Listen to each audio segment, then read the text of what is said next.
buenos días, tardes, noches, madrugadas de insomnio. Bienvenidos nuevamente a Entrevistas Singulares. Hoy día tenemos una invitada de lujo, Mariana Libertad Suárez. Ella es académica, narradora, poeta, ensayista, especialista en el pensamiento feminista latinoamericano y literatura latinoamericana escrita por mujeres. Dicho sea de paso, Mariana Libertad tiene todos los grados académicos habidos y por haber dentro del área de las letras. Tiene estudios en la Universidad Complutense de Madrid de doctorado, es doctora, creo que tiene 2 doctorados, y ha dado un pedacito de su abultada agenda para poder conversar un poquito acerca de sus proyectos, de sus intereses. ¿Cómo estás, Mariana? Bienvenida. Hola, muchas gracias por la invitación. Estoy muy contenta de que conversemos el día de hoy en este día tan soleado. No sé muy bien a qué hora nos están viendo, pero estamos en una Lima con un sol increíble, de esos que no queremos que se vaya nunca, ¿no? Así es un día soleado como para ir a la playa, a la piscina, leer un libro, tomando a la sombra, ¿no? En el fresquito, mirando cómo la vida pasa. Es un día privilegiado y gracias a ti y por aceptar la entrevista y también por aceptar el test de personalidad, ¿no? Que siempre da un poquito de curiosidad y me ha causado bastante curiosidad y gusto que seas una INTJ, ¿no? Que entre los que hablan de estos temas los conocen como inteligentes, ¿no? Haciendo un juego de palabras con INTJ. Eh, de hecho, mi esposa es INTJ. Un entrevistado de Entrevistas Singulares también es INTJ, Luis Cangalaya. Y los INTJ, por lo menos hasta ahora, con los que he coincidido, son personas que tienen bastante claridad sobre lo que hacen y lo que quieren. O sea, uno apunta en una dirección y produce y produce y produce sobre esa base. Y aparte, los INTJs suelen tener algo llamado intuición introvertida, que es como una lectura que los INTJs y los INFJs también realizan sobre los patrones de comportamiento de las personas, de los acontecimientos. Entonces a veces a uno le dicen, eres medio brujo, ¿no? ¿Cómo sabías que iba a pasar esto, ¿no? Pero lo interesante aquí es saber o conocer un poco tu opinión al respecto, ¿no? Sobre eh, este resultado en el test de personalidad. Bien, me divierte mucho, me divirtió mucho hacerlo, me gusta hacer estos test en los que medimos, ¿no? Que quizás concientizamos en ese momento. En el momento del que estamos siendo evaluados, ¿no? Yo creo que, bueno, en lo personal y en lo profesional, tengo proyectos, muchos años, tengo 47 años ya, casi medio siglo. Y creo que se ha ido profesional, académicamente, como perfilando un camino muy claro, ¿no? Digamos que en principio, cuando comencé esta línea de investigación, hace unos 20 algunos años, ¿no? Hace unos 25 años más o menos, me empezó a preocupar la literatura escrita por mujeres y el lugar de las mujeres en el campo literario en general, ¿no? Entonces, bueno, comenzaron las primeras exploraciones, seguramente en algún momento hablaremos sobre eso, sobre cómo doy con esta línea de investigación.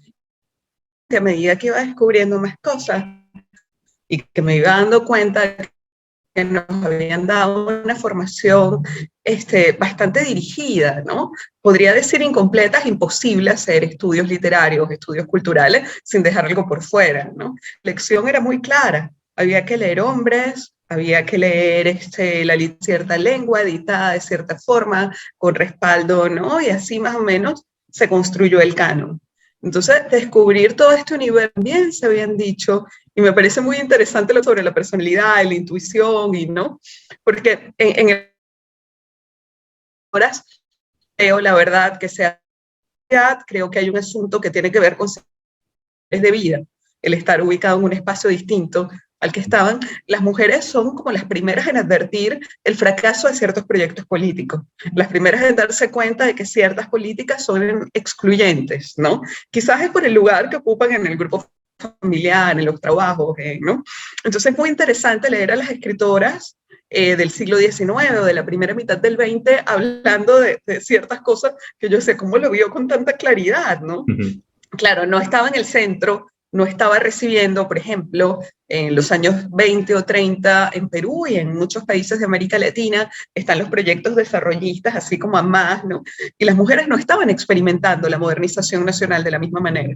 Entonces, claro, podían saber, podían intuir, podían ver con mucha más claridad que eran proyectos sumamente injustos, inequitativos y que en algún momento iban a reventar. Es Exactamente. algo que sí, que pasó. Ese proyecto se termina convirtiendo en proyecto de vida, ¿no? En este momento, digamos que hacia allá van todas mis energías, docencia, literatura, me refiero, no solamente libros de investigación, o sea, son por supuesto mis intereses de investigación, mis intereses académicos y mis intereses de escritura.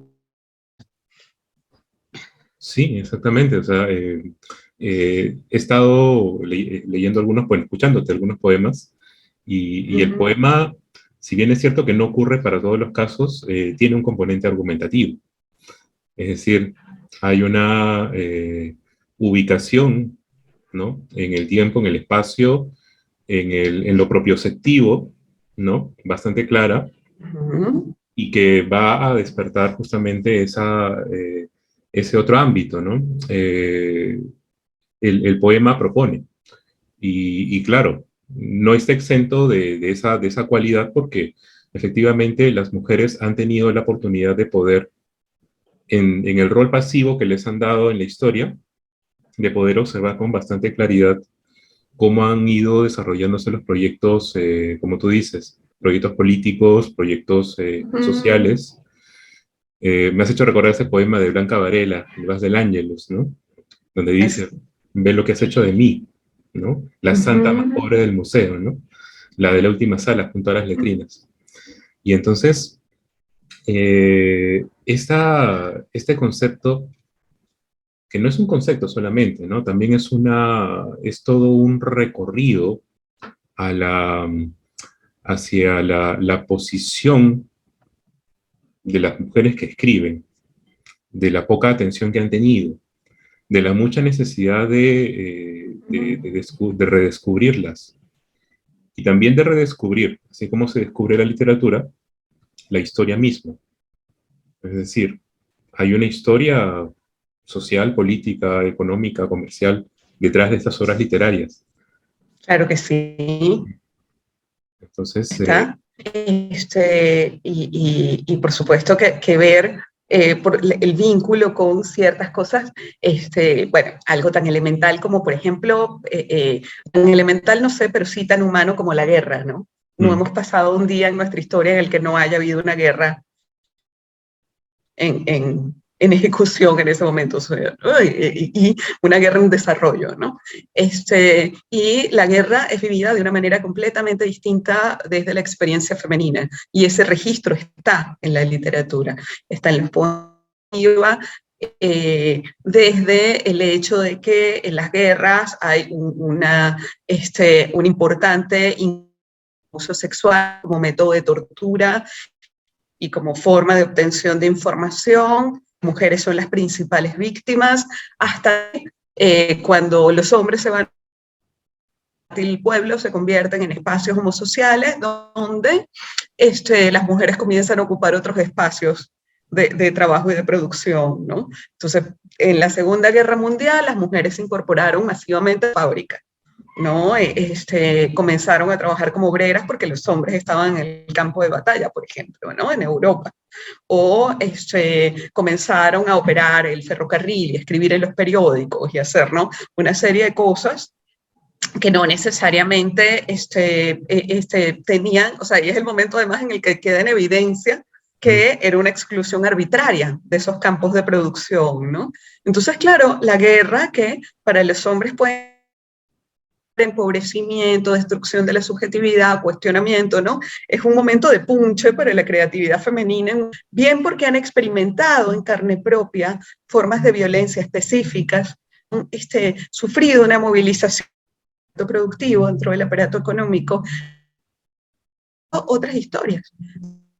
Vemos lo que escriben las mujeres europeas, estadounidenses e incluso las latinoamericanas en las décadas de los 40 y los 50, nos vamos a encontrar con otro discurso, o sea, mientras hay un discurso de escepticismo frente a la humanidad, ¿no? Estas mujeres están diciendo, llegó el momento de crear, ¿no? Y es muy interesante, porque por eso es que es tan importante escuchar esas otras voces, ¿no? Bueno, el asunto es que las voces están ahí, por eso nuestro proyecto colectivo de investigación y de creación se llama Voces Invisibles, porque están ahí, pero muchas veces que no las ven, ¿no? Porque no están incorporadas a los manuales literarios, porque no están incorporadas a los programas escolares, ¿no? Y por eso creo que hay que hacer un trabajo muy importante con las personas que enseñan literatura desde los... Creo que leer voces de mujer es una de entender todos los eventos sociales o políticos como eventos complejos. Ninguno tiene una sola perspectiva, ¿no? O que esté muy claro que hay cosas, o sea, digamos, no es que estemos cuestionando categóricos éticos, hay cosas que están bien y cosas que están mal, sin duda, ¿no? Pero hay muchas maneras de ver eso que está bien, de ver eso que está mal, según la perspectiva. Y siempre las mujeres escritoras han estado contando, pensando, sintiendo en otro lugar. Y es también interesante ver cómo se cuenta la historia desde ese lugar otro, ¿no? Exactamente. Ahora, esta ubicación muchas veces remite a una idea que siempre ha sido cuestionada o debatida, ¿no? Acerca de la sensibilidad. Por ejemplo, ¿no? Dentro de la literatura hay quienes sostienen que existe una sensibilidad de lo femenino, hay quienes dicen que no, que es una sensibilidad que está basada en la experiencia social, en el hacer, en lo que te hacen, ¿no? En lo que te hace la sociedad, la gente. Y es cierto que ambas ideas tienen algún tipo de asidero, por lo menos en la práctica. Por ejemplo, recuerdo que en la historia, la crítica que ha sido siempre del Club de Toby, casi todos los críticos eran hombres, hombres grandes, gordos, con pipa y todo esto, digamos que pormenorizaban géneros literarios practicados por las mujeres a lo largo de la historia, como la epístola, la carta, ¿no? Que la carta es un documento muy, muy interesante porque te sirve de crónica, te sirve de espacio de lo emocional y todo esto, y al mismo tiempo hay una esfera de la elocución, ¿no? O sea, tú le escribes a alguien, a un destinatario. Entonces, Claro.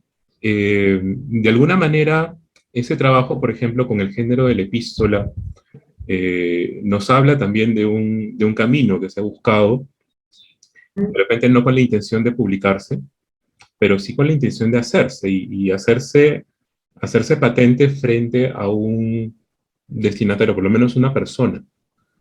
Todas esas características implican un alto manejo cognitivo, intelectual, ¿no? Dependiendo del nivel de la carta, ¿no? Entonces, un poquito te pregunto sobre esa idea de lo sensible, si tú consideras que existe una sensibilidad a partir de lo biológico o de lo social.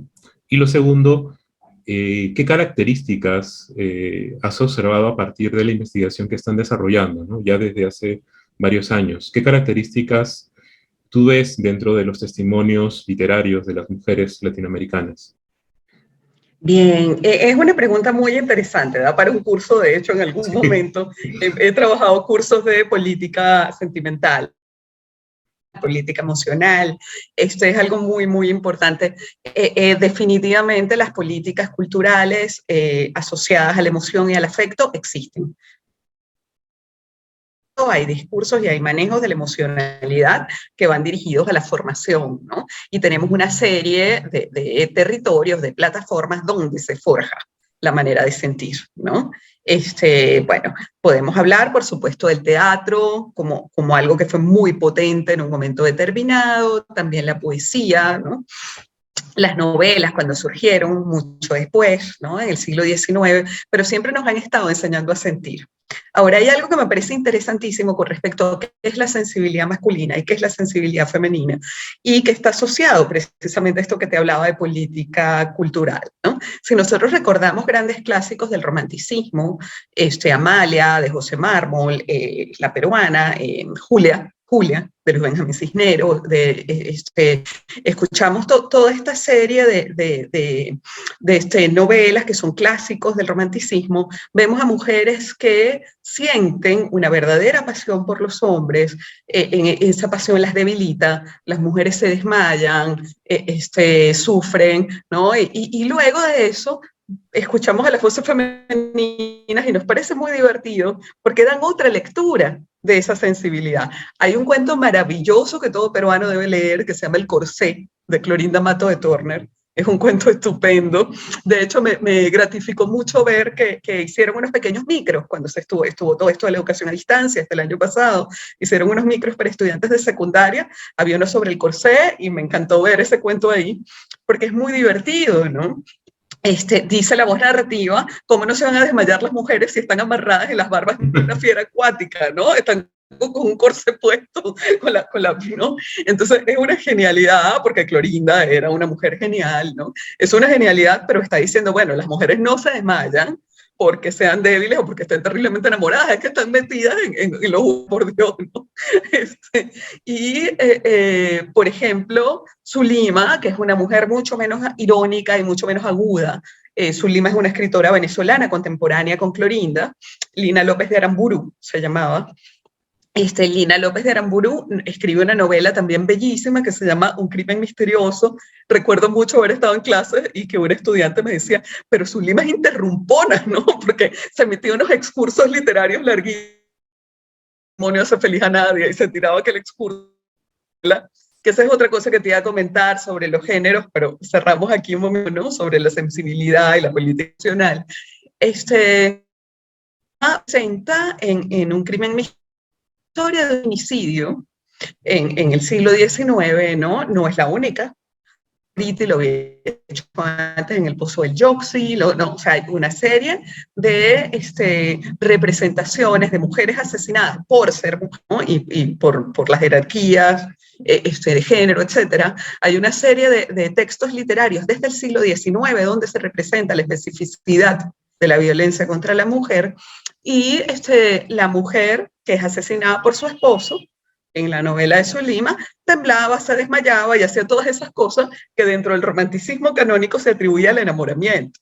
Entonces, claro, entre Clorinda y Zulima hay muchas otras que se burlan y se ríen de ese desmayarse. Nos damos cuenta de que se estaba intentando educar las emociones, ciertamente se está estableciendo un régimen emocional, o se pretende establecer del que dan cuenta las mujeres, y bueno, por supuesto, ellas cuando leemos lo que ellas decían, o como leían esos síntomas y esa sensibilidad, nos damos cuenta de que no era uniforme, no era homogéneo, y que además no todas las subjetividades estaban dispuestas a inscribirse en ese régimen emocional, ¿no? En ese régimen sentimental. Hay, por ejemplo, un personaje hermoso del que voy a estar hablando este 11 de febrero, de La mujer y la niña en la ciencia, y voy a hablar de esta novela que va a aparecer dentro de muy poco, editada por Ediciones Mil, me encargué del prólogo, que se llama La evolución de Paulina. Escribe en Chile, la escribe la Ana Margarita Praxedis Muñoz, y cuando Paulina se despecha y está muerta de amor y de sufrimiento, decide que ella va a estudiar ciencias y se hace seguidora de Augusto Comte y escribe un ensayo sobre Augusto Comte y se lo manda a su amiga. Entonces, claro, sí hay mujeres que se enamoran y que sufren por amor, pero eso no significa que voy a saltar de un puente, voy a esperar que un príncipe me rescate, ¿no? O sea, hay maneras de darle otro final a estas historias, y se lo dieron las mujeres, de hecho. No es que les estoy pidiendo que lo imaginemos, sino que las leamos, ¿no? Para tenerlo. Por otro lado, a propósito de los hay algo que es muy interesante y es ver cómo las mujeres de manera estratégica, o sea, son todas unas estrategas con respecto a esto, jugaban con los géneros literarios, ¿no? Entonces, bueno, la teoría del orden del discurso, Michel Foucault tiene ya un montonón de años, ya está de vergüenza de una teoría de hace 50 años, ¿no? Pero sabemos que hay algo que es muy cierto y que sigue funcionando, no podemos decir mismo en todas las circunstancias, ¿no? Contenido, circunstancia y sujeto de la enunciación no estamos autorizados todos porque no solo permiten. algunas expresiones. Públicamente no podían decir ciertas cosas. Entonces, o las representaban en ficciones.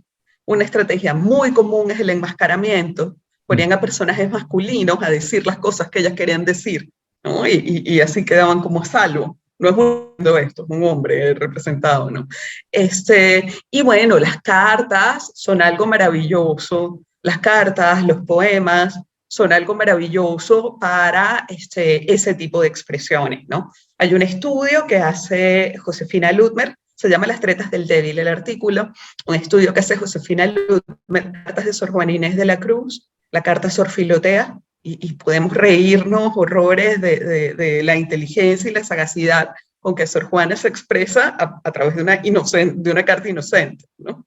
Y está haciendo toda una exposición de ideas políticas muy a contrapelo, bueno, como fue Sor Juana, ¿no? El legado de ella es precisamente en todas las circunstancias de opresión, ¿no?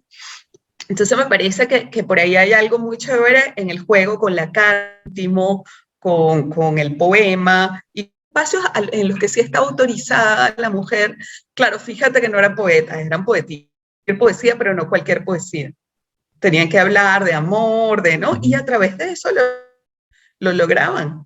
Mucho antes, Sor Francisca Josefa, la monja colombiana, Colombia, nació en el territorio que ahora es Colombia, ¿no? No existía Colombia en ese momento.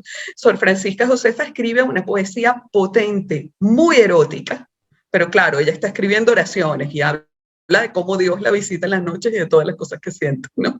Entonces, creo que por ahí hay algo muy interesante que es el juego con las mismas, o sea, Úrsula Suárez, por ejemplo, otra monja, pero chilena. Estas escritoras coloniales jugaron muy bien con los libros de confesiones, con los poemas, con las cartas, ¿no? Y creo que por ahí tenemos que ver, ¿no? Hay un área de exploración sin duda interesantísima. Sí.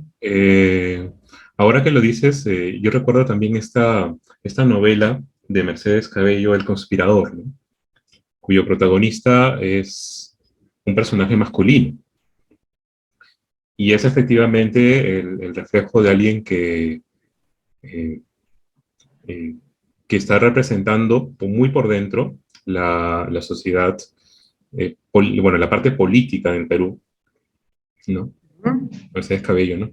Y te dice, así, detrás de la voz y de la cabeza y del cuerpo de un hombre, todo lo que quisiera hacer y lo que termina siendo, ¿no? Que es contradictorio, ¿no? Seguramente, una cosa que es bien cierta es que a la hora de ver, pues, cómo un hombre toma decisiones, parece ser una cosa, en la mayor parte de los casos, bastante contradictoria. Quiere ser un héroe, quiere ser bueno, quiere hacer las cosas bien, y termina cayendo en las mismas trampas que siempre, ¿no? Mercedes era muy, muy aguda y con su juego de trastocar, o sea, tiene el personaje de Ofelia, que es el arquetipo de esta mujer moribunda, que no, y Ofelia es la que más habla, decide, hace cosas, ¿no? En El Conspirador, o sea, hay cosas muy interesantes dentro de la historia de esta subversión de tipos sociales, ¿no? Dentro de la obra de Mercedes Cabello. Efectivamente. Nos has comentado rápidamente acerca del proyecto Voces Invisibles. Es el momento para un publicherry, como decimos aquí. Ok. Para comentar. Bueno, sí. Voces Invisibles es un proyecto en el que nos dedicamos a fundamentalmente investigación y enseñanza de la literatura escrita por mujeres, ¿no? Un proyecto más grande que involucra publicaciones, sistematización de voces, de escrituras, ¿no? Vocesinvisibles.com es nuestra página. Y la novedad de Voces Invisibles en 2022, que es un poco contradictorio, es un proyecto que queremos que se haga fijo, pero que en algún momento desaparezca, ¿no? Porque nuestro proyecto es un certificado académico de 12 semanas de duración, 72 horas, de literatura latinoamericana escrita por mujeres. Son 4 módulos, que somos 4 profesoras. La profesora Lujainaí Morales se encarga del siglo XIX, luego vengo yo con la primera mitad del XX, hasta de 1900 a 1950, sigue la profesora Olga Saavedra, que trabaja la segunda mitad del XX, y finalmente la profesora María Teresa Vera en el siglo XXI, ¿no? Bueno, en general, todas tenemos cursos panorámicos para tratar de ver los distintos problemas teóricos, metodológicos que ha habido al acercarnos a la literatura escrita por mujeres y además tratar de ver el diálogo, ¿no? Las redes que se tejían entre estas mujeres y, bueno, sus propuestas estéticas y políticas, ¿no? Que es fundamentalmente lo que perseguimos. Leer y conversar sobre las autoras y dar con sus proyectos nacionales, con sus proyectos de identidad, con todas estas historias, ¿no? El certificado comienza ahorita, ahorita en unos pocos días, el 15 de febrero.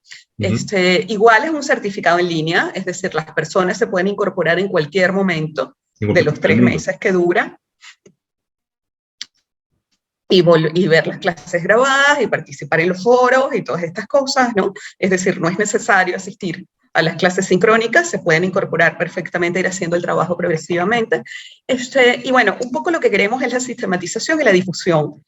Va dirigido a cualquier persona que haya terminado la secundaria, sin embargo, estamos particularmente interesadas en conversar con personas que se dedican a enseñar en primaria, en secundaria, en bachillerato, ¿no? Gente que forma, elige y construye planes lectores. Yo creo que en Perú no dimensionamos la importancia que tuvo la generación de mujeres ilustradas en el siglo XIX. Es una cosa que a mí me sorprende mucho que se crea o se asuma que así fue en el resto de América Latina. No, lo que hacían en la casa de Juana Manuela Gorriti solo pasaba en Perú, ¿no? Que era un grupo de mujeres hablando y leyéndose y escuchándose, ¿no? Y fue una cuestión brillante, una idea brillante, porque pudieron salir sin salir de casa. No estaban transgrediendo ninguna norma social, pero en la prensa hablaban de las veladas, o alguien refería al poema tal que había escuchado en la velada. Entonces ingresaron al espacio público sin transgredir la norma, y hay que ser sumamente inteligente para lograr eso, ¿no? De paso le daban voz a, bueno, Clorinda cuando llegó a Lima, la presentaron, y bueno, le daban voz a otras mujeres escritoras, y se pensaron como red, como no. Entonces me parece que es interesante que un profesor de secundaria o una profesora de secundaria en Perú escuche sobre estas voces y las incorpore a su trabajo, porque creo que es parte de nuestra historia, de nuestra identidad, ¿no? Yo trabajo, bueno, esto con la primera mitad del siglo XX, y sí me gusta compartir esa generación de mujeres que además tenía una literatura muy atravesada por la lucha por los derechos civiles que se estaba llevando a cabo en ese momento en América Latina, ¿no? Las mujeres están pidiendo derecho al voto, derecho a ser elegidas, la posibilidad de manejar su patrimonio, el acceso masivo a la universidad, porque excepcionalmente algunas iban, pero sabemos que todavía era muy excepcional. Entonces, bueno, de hecho, Margarita Praxedes Muñoz, la autora que acaba de mencionar, se tiene que ir a Chile porque en Perú no le permiten terminar su carrera de medicina. Termina el bachillerato en ciencias y no logra terminar la carrera de medicina. Entonces, claro, todas esas cosas están plasmadas dentro de la literatura, y es un documento maravilloso, y además escribían muy bien. O sea, nos la pasamos muy bien leyéndolas y viendo. Angélica Palma es de una genialidad absoluta, volviendo con escritoras peruanas, es de una genialidad absoluta, Angélica. Y claro, es este espacio para discutir esas cosas, ¿no? Para que aportemos, todas las personas que asistan a clases, todas las personas que se inscriban en el certificado, aporten su lectura y podamos discutir, ¿no? Ahora, el ideal, como de todo proyecto de reivindicación, todo proyecto, sí, de reivindicación, de identidad, de participación, ¿no? Siempre queremos desaparecer en algún momento, y quisiera vivir, no sé si me alcanza el tiempo, pero quisiera vivir para ver que no hacen falta este tipo de programas. Que ya en la universidad, en los programas oficiales, están incorporadas las voces. Que ya no nos vamos a volver a encontrar una antología, que dice antología del cuento hispanoamericano, y hay 82 hombres y 2 mujeres. Ya no, o sea, yo quiero vivir para que, de verdad, para un momento en el que eso ya no importe, ¿no? Porque fíjense que ahora ya nadie dice cuántos hombres o cuántas mujeres votaron en unas elecciones, ¿no? Nos costó 100 años. Sí. La primera mujer que votó en América Latina, votó en 1929, Matilde Hidalgo de Procel, en Ecuador. Nos costó 100 años, o 90, pero en este momento ya nadie sabe cuántas mujeres o cuántos hombres votaron, y es fabuloso. ¿No? Quiero que deje de ser importante en algún momento cuántas mujeres, porque de verdad no hay diferencia, ¿no? Porque de verdad tenemos programas equitativos, Porque eso, ¿no? Hace unos días estaba en una entrevista hablando sobre el certificado, el muchacho que me entrevistaba, el periodista, muy inteligente, terminó la secundaria 2 millones de años después que yo, y le volví a preguntar y me dio mucha pena, venezolano, ¿no? Me dio mucha pena porque le dije, ¿cuándo te graduaste de bachiller? O sea, ¿cuándo terminó cuándo entró a la universidad, ¿no? Le digo, ¿cuándo terminaste el bachillerato? Y me dijo una fecha para mí bastante reciente, no recuerdo, una cosa como 2005, 2006, ¿no? Y en ese momento, o sea, le pregunto, ajá, ¿cuántas mujeres leíste? Y otra vez no había leído a ninguna. Entonces yo decía, oye, no habíamos avanzado nada desde el año 89 hasta el 2006. O sea, yo creo que es necesario y bueno, ojalá en algún momento el programa desaparezca y nos parezca un dato anecdótico. Así como contábamos que Matilde Hidalgo votó en el 29, nos parece un dato anecdótico que la gente tenía que reunirse solo a leer mujeres porque había cursado una licenciatura de 5 años, eventualmente una maestría de 3, y todavía no había leído a la primera escritora, ¿no? Entonces era necesario crear estos programas paralelos. Sí, bueno, ahorita son necesarios. Las dos buenas noticias es, una, eres bastante joven, y la segunda, ya tienes todos los estudios concluidos, ¿no? El doctorado y en fin, ¿no? Lo que recuerdo alguna vez que me dijeron en la universidad es, bueno, cuando están bienvenidos al doctorado y todo esto, y créanme que cuando ustedes terminen, su vida va a ser totalmente distinta, ¿no? Se va a volver más interesante. Y escucho a los jóvenes, a los chicos de 17, 18 años hablando, ¿no? Y yo creo que ellos ya tienen otra mirada. No es la mirada con la que yo crecí. Es cierto. Sí, no es la mirada con la que yo crecí, de la que me he tenido que sacudir un poco, porque también uno tiene que darse cuenta, que aterrizar, que entender. Y eso se retroalimenta. Sí. Es decir, el hecho de que ellos vean distintas las jerarquías de género o el sistema sexo-género en general hace que lean desde otro lugar y que busquen otras voces. Y el hecho de que hayan leído otras voces les permite percibir de otra manera el sistema sexo-género. O sea, es muy chévere porque es bidireccional, ¿no? Esa construcción. Exactamente. Ya ellos tienen hasta otras costumbres, ¿no? Tú lo notas cuando ellos te comentan algo, te cuentan algo, o te piden algo, o te reclaman algo, por último, en temas administrativos, de notas, qué sé yo. Ya están con otra mirada, son chicos que buscan cosas, buscan música, buscan libros para leer, ¿no? Y no necesariamente es lo que está primer puesto en el ranking de Netflix o primer puesto en el ranking de algún grupo musical. No, están buscando cosas que a ellos realmente les interese. Más allá de que sea o no popular, creo que el tema de la popularidad pasa por algo más subjetivo, personal, quizás para ellos. Y creo que este es el momento para generar cambios cualitativos, como tú dices, en el sistema educativo, en el plan lector, en dar las opciones para que puedan leer, ¿no? Yo tuve la suerte de poder, mira, en San Marcos, la literatura escrita por mujeres son 2 cursos selectivos, ¿no? Yo llevé los 2. ¡Ay, qué bueno!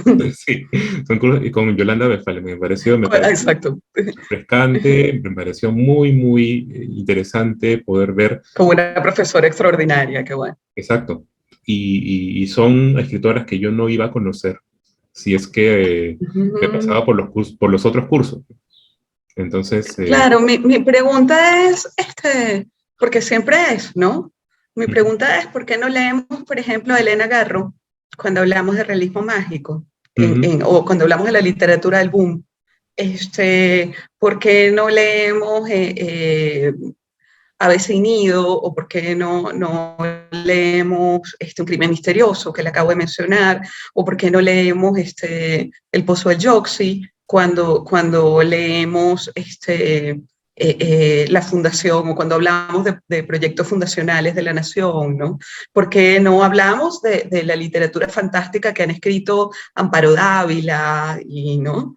O sea, a mí me parece increíble porque incluso dentro de los sílabos que ya existen, pues creo que tiene que haber una reforma profunda de los sílabos, ¿no? Pero incluso dentro de los que ya existen hay cabida para estas mujeres, ¿no? Yo hice una investigación hace unos años, el libro se publicó en 2019, acerca de las mujeres que escribieron la Revolución Mexicana. Y recuerdo con uno de los programas de radio, cuando presentamos el libro, desafortunadamente, claro, el libro sale en diciembre de 2019 y todas las presentaciones pasaron inmediatamente a ser virtuales, ¿no? En lugar de estar paseando por México, que era lo que quería, ¿no? Y presentando el libro y hablando con las personas interesadas, terminé haciendo eso en la sala de mi casa y bueno, fue estupendo, pero no tan estupendo como si hubiera estado allá, ¿no? Y recuerdo que hablaba con un profe justo antes de que empezara la conexión, ¿no? Que se empezara la transmisión en vivo. Y él me decía, es increíble cómo la novela de la Revolución Mexicana, que yo la creía agotada, me hablas de algo que no habíamos, y yo digo, nunca va a estar agotado hablar de la novela de la Revolución Mexicana. Lo que yo creo es que tenemos que hacerle otras preguntas. O sea, yo pienso que en este momento tenemos que ver algunas otras cosas que nos han preguntado, ¿no? Cómo se representan, por ejemplo, las identidades afromexicanas en la novela de la Revolución, cómo se presentan, ¿no? ¿Qué pasa? Porque además la figura de la mujer en la novela de la Revolución Mexicana es una cosa increíble, en particular, ¿no? Porque, por ejemplo, bueno, varias mujeres se travistieron y se cambiaron el nombre a lo largo de la Revolución. Pedro Ruiz de Chavalas era Petra Ruiz realmente, Petra Hernández era Pedro, su nombre original, pero hay un caso emblemático que es Amelio Robles, que incluso se convirtió en este momento en una figura emblemática del movimiento trans mexicano. Hay una plaza donde se reúnen el Día del Orgullo de las personas trans y salen a marchar y qué sé yo, porque Amelio Robles transicionó, siguió con su identidad masculina hasta el día que se murió, recibió su pensión por haber participado en la revolución como hombre, ¿no? Entonces, claro, son fenómenos que están representados en cómo las mujeres vieron. O sea, nosotros leemos sobre Amelio Robles en la novela de Rosa de Castaño, en la novela de la Revolución Mexicana de Rosa de Castaño, o en la novela de María Luisa Ocampo, o conocemos a Nacha Ceniceros en la de Nelly Campobello. Nunca he visto que ni Vasconcelos, ni Azuela, ni ninguno de los grandes escritores, ni Guzmán hayan mencionado esto, ¿no? Entonces, es lo que te decía, también es parte de la Revolución Mexicana, y estamos contando la historia incompleta si solo leemos estas novelas. ¿Por qué? Cuando se estudia la literatura de la Revolución Mexicana, no leemos a las mujeres. No puedo responder a eso, no entiendo, ¿no? Porque es acorde, es el tema, está en el tiempo, están abordando lo mismo, pero alguien decidió que ellas no se leían, ¿no? Así es. Entonces me parece, y claro, las mujeres que aparecen en las novelas de Azuela, de Vasconcelos, etcétera, son las soldaderas que tuvieron un papel fundamental y que fueron muy importantes, pero claro, tenían una labor asistencial. A las que estaban dirigiendo, nadie las menciona. Y por supuesto eso repercute luego en la construcción del imaginario nacional. Esta patria la hicieron los hombres, es la sensación colectiva. Uno, como si la labor asistencial no fuera parte de hacer la patria. Dos, como si no hubiera habido mujeres en otros espacios. Entonces, claro, es muy interesante y estoy poniendo este ejemplo como podemos hablar de muchos otros, pero creo que sí es importante que integremos progresivamente a todos estos sílabos y a todos los movimientos que estudiamos las voces, ¿no? Las vamos incorporando y ahí vamos progresivamente dándonos cuenta de que eso, ¿no? Como se titula el libro, de que éramos muchas. Ahí vamos viendo que había muchas otras, y el libro se llama Éramos muchas por una cita que hacen una entrevista a una soldadera, ¿no? Que le dice, ¿y ustedes eran soldaderas? Y Cárcamo y dice, bueno, todas éramos buenas para el combate, ¿no? Y ella cuenta que además de soldaderas se metían en el...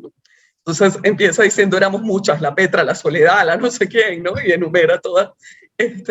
Y bueno, sí, éramos muchas. Y yo creo que es interesante volver y completar, ¿no? Ir completando. Hablamos de estéticas de fin de siglo, afortunadamente ya cada vez se visibilizan más a las mujeres modernistas de América Latina, a Rafaela Contreras Cañas, a Juana Borrero, a tantas de estas mujeres ya se van incorporando al canon, ¿no? No sé si al canon, pero sí a los estudios literarios. Progresivamente vamos viendo que se producen estos cambios, pero creo que tiene que empezar desde que somos pequeñitos, ¿no? O sea, desde la escuela primaria que veamos, y es chévere porque estos muchachos han sufrido transformaciones, como dices, y están como más, todo el alumnado en general de primaria, preescolar, está como más abierto a escuchar estas voces, ¿no? Sí, exactamente. Yo creo que Eh, lo único que siempre se habla en educación es cómo presentas la historia o cómo presentas la metodología o el contenido, qué sé yo, pero si el contenido ya es otro, no es el contenido que tenías hace 20 años, o hace 30 o hace 50, sorpresa, porque muchas veces ha sido así, ¿no? Este, estamos para realmente justificar el tiempo que los chicos dedican a la escuela para poder de repente establecer incluso otras narrativas a la hora de enseñar, ¿no? Sí. Me ocurre, ¿no? Novela interactiva, testimonios, representaciones, dramatizaciones, Claro. ¿no? De la historia, obviamente de la propia literatura. Yo de repente no recuerdo mucho cuando me enseñó literatura en el colegio, pero sí recuerdo que mi profesor estaba representando el combate de Aquiles y de Héctor en la Ilíada, ¿no? Él se puso en esa posición, agarrando un palo y todo lo demás. Y entonces yo pienso, ¿no? Tantas formas que tenemos de contar la historia, y como tú dices, aprovecharla de chiquitos, volver nuevamente a la aldea, a la fogata, en la que las personas te cuentan el conocimiento, ya no local, porque es imposible hablar de conocimiento local hoy en día, pero sí un conocimiento global o regional, latinoamericano, por ejemplo, en donde la historia de esta revolución mexicana, por poner un caso, se parece a la serie Netflix que has visto de vikingos, ¿no? Donde las mujeres peleaban y las mujeres ejercían un empoderamiento muy fuerte, ¿no? Tanto que si la mujer le pegaba a su marido, el marido era sometido, ¿no? De alguna manera. Pero estas mujeres pues no eran abusivas. Entonces, era bien simpático porque efectivamente el concepto de orden aquí se construye a partir de varias miradas. Y yo te agradezco mucho que nos hayas brindado esta oportunidad, Mariana. Encantado también de conocerte, de poder conversar contigo por primera vez. Ha sido más que grato. Yo creo que para todos los que nos van a ver en diferido va a ser también una gran experiencia. Eh, Gracias nuevamente por esta posibilidad, por esta oportunidad. Y de repente algunas palabras que quisieras agregar a este Sí, momento. bueno, estoy muy contenta de haber conversado, de haber compartido, socializado nuestro proyecto, nuestro programa. Visítennos en vocesinvisibles.com. Pueden, si alguien quiere saber más sobre el certificado académico, nos puede escribir a info@vocesinvisibles.com. Ahí está, bueno, toda la información de proceso de inscripción, costos, horarios, ¿no? Todas estas cosas. Muchas gracias por estar aquí y creo que una de las cosas que me gustaría dejar, creo que nos escuchan en muchos lugares del mundo, pero bueno, estamos en Perú y creo que una de las cosas que me gustaría dejar es que buscaran algunos textos, por ejemplo, en la página del Centro Cornejo Polar, está de desastres y celebraciones, y ahí están las novelas de Teresa González de Fanning, de Angélica Palma, ¿no? Es relativamente sencillo conseguir las obras de Clorinda Mato, descargables, gratuitas, ¿no? Ver en la página de Cervantes virtual, también algunos textos de Gorriti. Entonces creo que la gran invitación es, vamos a ver qué pasaba en Perú del 19 y nos vamos a sorprender mucho de lo despegadas que estaban las mujeres peruanas o habitantes de Perú, porque Gorriti no era peruana de nacimiento, pero vivía aquí, ¿no? Lo despegadas que estaban con respecto al resto del continente y todo lo que nos pueden aportar en nuestro conocimiento de la literatura y de Perú, ¿no? Encantadísimo, excelente. Vamos tomando nota y vamos a poner en la descripción, en la página web, para que todos puedan ingresar, inscribirse, participar y ver qué pasa, porque yo creo que esto va a ir mucho más allá de la certificación. Probablemente vayan a surgir nuevos productos, nuevos proyectos a partir de y con el apoyo de quienes participen. Muchísimas gracias, Mariana, nuevamente. Un abrazo grande. Muchísimas gracias, Mauro. Igualmente. Gracias a ti. Estoy contenta de estar aquí. Igualmente, encantado.